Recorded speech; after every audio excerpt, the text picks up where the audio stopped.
Hello friends, welcome to TVK. இன்னைக்கு என்ன topic பத்தி பார்க்க போறோம்? இன்னைக்கு நமக்கு ரொம்ப பிடிச்ச கோயில், சொல்லப்போனால் நம்ம தமிழர்களோட அடையாளம்னு கூட சொல்லலாம். அப்படிப்பட்ட ஒரு கோயிலோட ஹிஸ்ட்ரி டீட்டெயில்ஸ் நம்ம பார்க்கலாம். என்ன கோயில்? தஞ்சாவூர் பெரிய கோயில். வாங்க வீடியோக்குள்ள போலாம். ஸோ இந்த கோயிலை ராஜராஜ சோழன் 1010ஆம் ஆண்டு கட்டியிருக்காரு. ஸோ சோழர்கள் காலத்துல சிவனுக்கு ரொம்ப பெரிய முக்கியத்துவம் இருந்துச்சு.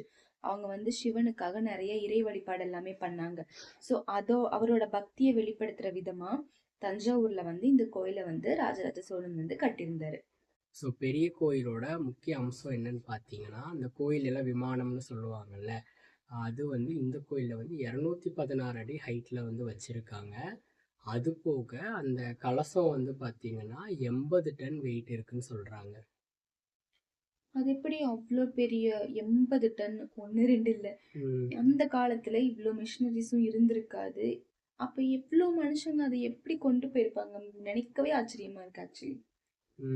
அது எப்படி கொண்டு போயிருக்காங்க அப்படின்னா, ஒரு 6 கிலோமீட்டருக்கு அந்த கோபுர உயரத்துல இருந்து அப்படியே சாஞ்சு மண் மேடும் அப்படியே இறக்குற மாதிரி இறக்கி அந்த 6 கிலோமீட்டர் தூரத்துக்கு யானைங்களை வச்சு அந்த கலசத்தை கொண்டு போயிருக்காங்கன்னு சொல்றாங்க. யுனெஸ்கோவே நம்ம தஞ்சாவூர் கோயிலுக்கு அங்கீகாரமும் கொடுத்துருக்காங்க. இந்த கோயில்ல இன்னொரு ஸ்பெஷாலிட்டி என்னன்னு பார்த்தீங்கன்னா, இப்ப நிறைய கோயில்ல கோபுரம் இருக்கும். சூரியன் உச்சிக்கு வரும்போது அந்த நிழல் பட்டு கோபுரத்தோட நிழல் கீழே விழுகும். ஆனா இந்த கோயில்ல சூரியனோட வெளிச்சம் பட்டாலுமே நிழல் மத்தியான நேரத்துல கீழே விழுகாது. இந்த கோயில்ல பார்த்தீங்கன்னா கருவறையில் ஒரு பெரிய சிவன் சிலை இருக்குது. அதே மாதிரி வெளியில் பார்த்தோன்னா 16 அடி நீளமும் 13 அடி உயரமும் இருக்கிற நந்தி சிலை வச்சுருக்காங்க. ஸோ நந்தி சிவனுக்கு ரொம்ப பிடிச்ச ஒருத்தர். ஸோ இந்த கோயிலை பிரகதீஸ்வரர்னு சொல்லிட்டு ஒரு சிவனுக்காக கட்டினதுனால தான் இந்த கோயிலை பிரகதீஸ்வரர் கோயில் அப்படின்னு நம்ம சொல்லுவோம். ஸோ இந்த கோயிலில் பார்த்தீங்கன்னா சிற்பக்கலை, அப்புறம் ஓவியங்கள், அது எல்லாமே பார்த்தீங்கன்னா ரொம்ப அழகா அவங்க பதிச்சு வச்சிருக்காங்க. நம்ம அங்க போனாலே அப்ப நடந்த இசை நிகழ்ச்சிகள் ஆகட்டும், இல்ல ஒரு நடனம் ஆகட்டும், அது எல்லாத்தையுமே இவங்க அந்த கல்வெட்டுகள் மூலமாவும் ஓவியங்கள் மூலமாவும் அழகாவே சொல்லியிருக்காங்க.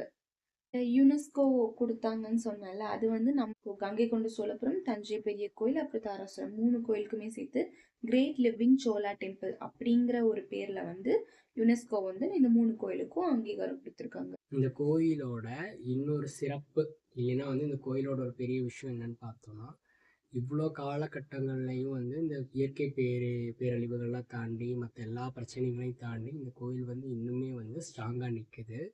இந்த கோயிலோட 1000வது ஆண்டு விழா 2010 தான் செலிப்ரேட் பண்ணாங்க. 1000 வருஷம் பழமையான ஒரு கோயில் அப்படிங்கிற ஒரு பெருமையும் நம்மளோட கோயிலுக்கு இருக்குது. இந்த கோயில வருஷம் வருஷம் நம்ம ராஜராஜ சோழன் பிறந்த நாள் அன்னைக்கு இந்த கோயில்ல எப்பவுமே ஒரு ஃபங்க்ஷன் இருக்கும். இந்த கோயிலோட இன்னொரு வரலாறு என்னன்னு பார்த்தீங்கன்னா, கிபி 1003 தொடங்கி கிபி 1010 வரைக்கும் கிட்டத்தட்ட 7 வருஷமா இந்த கோயிலை கட்டியிருக்காங்க.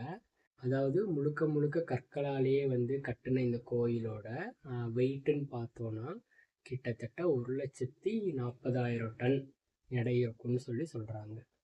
இன்னொரு இன்ட்ரெஸ்டிங்கான ஃபேக்ட் என்னன்னு பார்த்தீங்கன்னா, இந்த கோயில் அப்போ அந்த காலத்துல உனக்கு டிரான்ஸ்போர்ட்டேஷன் கிடையாது.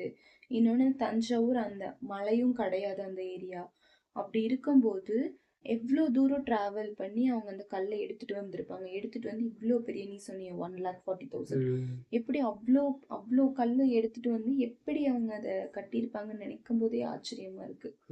அப்ப அவங்க நம்ம நம்ம தமிழர்கள், அதாவது சோழர்கள் சிவனுக்கு எவ்வளவு முக்கியத்துவம் கொடுத்திருக்காங்க அப்படிங்கறதும் இந்த கோயிலை நம்ம பார்க்கும்போது ரொம்பவே தெளிவா தெரியுது.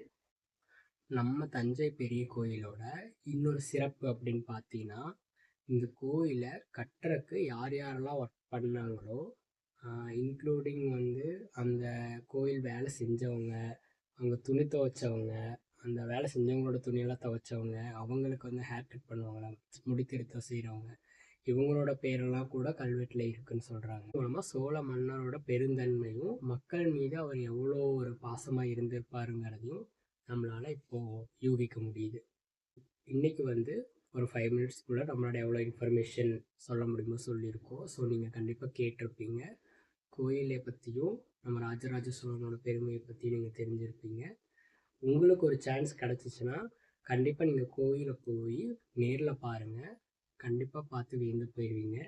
ஸோ நாங்களும் கண்டிப்பாக ஒரு நாள் போவோம். போகிறப்ப அது உங்களுக்கு vlog-ஆ எடுத்து போடுறோம். எங்களுக்கும் கோயிலுக்கு போகணும்னு ரொம்ப நாள் ஆசை. ஸோ எப்போ நடக்குதுன்னு பார்க்கலாம். அடுத்த ஒரு வீடியோவில் வேறு ஒரு டாப்பிக்கில் மீட் பண்ணலாம். பாய்.